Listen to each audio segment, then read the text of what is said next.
আজ বানাবো বাটা মাছের পাতুরি। সেই জন্য নিয়ে এসেছি এই 5খানা মাঝারি সাইজের বাটা মাছ, পেঁয়াজ, আদা, রসুন, কাঁচা লঙ্কা, সর্ষে গুঁড়ো, কিছুটা কাঁচা আমের কুচো। এগুলো হচ্ছে কাঁচা আমের কুচো। আর লাগবে হচ্ছে কলা পাতা। আর সর্ষে গুঁড়োর মধ্যে দিয়ে দেবো হচ্ছে 1 চামচ লঙ্কার গুঁড়ো, 1 চামচ হলুদের গুঁড়ো আর 1/2 চামচ জিরের গুঁড়ো। এবার একটা চাটু নিতে হবে, সেই চাটুর উপর সাজিয়ে ফেলতে হবে কলা পাতাগুলোকে।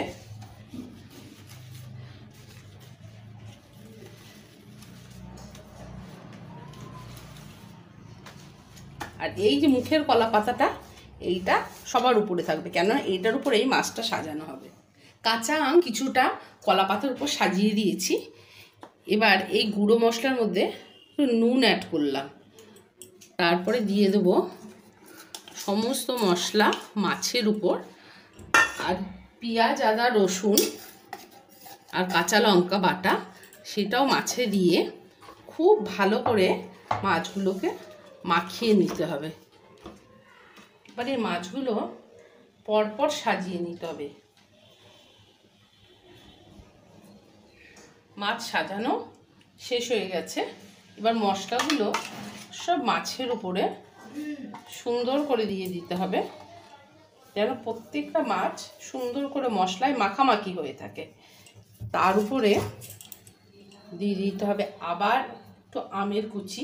এখন গরমকাল বলে এটা সম্ভব, অন্য সময় আমের কুচি না দিয়ে টমেটোর ভিতরটা ফেলে বাইরের দিকটা, মানে ভিতরে দানা আর রস এটা ফেলে দিতে হবে, টমেটো দিয়ে তারপর দিতে হবে, নাহলে পর ওর থেকে জল ছাড়বে। এর উপর দিয়ে দিতে হবে কাঁচা সর্ষের তেল। গ্যাস ধরিয়ে নিয়ে পাতুরিটা গ্যাসের উপর বসিয়ে দিলাম।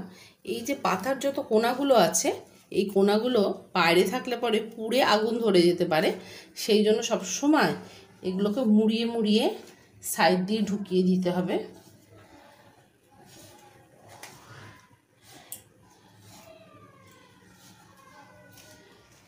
এবার উপর থেকে ঢাকা দিয়ে দিতে হবে। একটা সাইড হয়ে যাওয়ার পর আবার অন্য সাইডটা কিভাবে ঘোরাতে হবে সেটা আমি দেখিয়ে দেবো। ঠিক এই দিকটা এরকম অবস্থা হয়ে গেলে পরে এখন গ্যাসটাকে অফ করে দিতে হবে।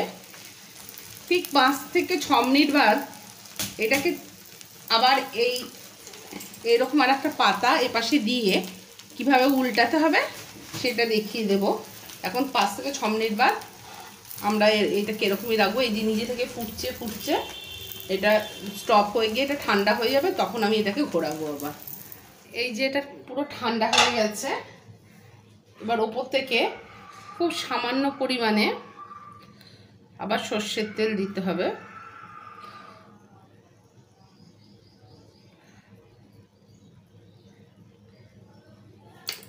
সর্ষের তেল দেওয়ার পরে এই পাতাটাকে এর উপর এরকম গুছিয়ে ঢাকনা লাগিয়ে এটাকে উল্টে দিতে হবে। এই দেখো এই পাতাগুলো সব কীরকম পুড়ে গেছে। পাতাগুলোকে ফেলে দিয়ে আবার নতুন করে পাতা সাজাতে হবে। সাজিয়ে এই যে পাতুরিটাকে এইখানে এনে রেখে গ্যাসটাকে আবার ধরিয়ে এর উপর বসিয়ে নিলাম। এই পাতার কোনাগুলোকে আবার সেই আগের মতনই এরকম মুড়ে মুড়ে ঢুকিয়ে দিতে হবে।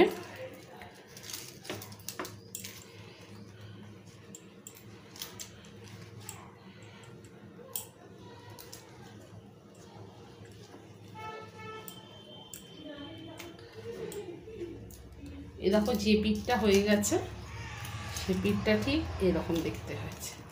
এই দেখো এই পিঠটা হয়ে গেছে।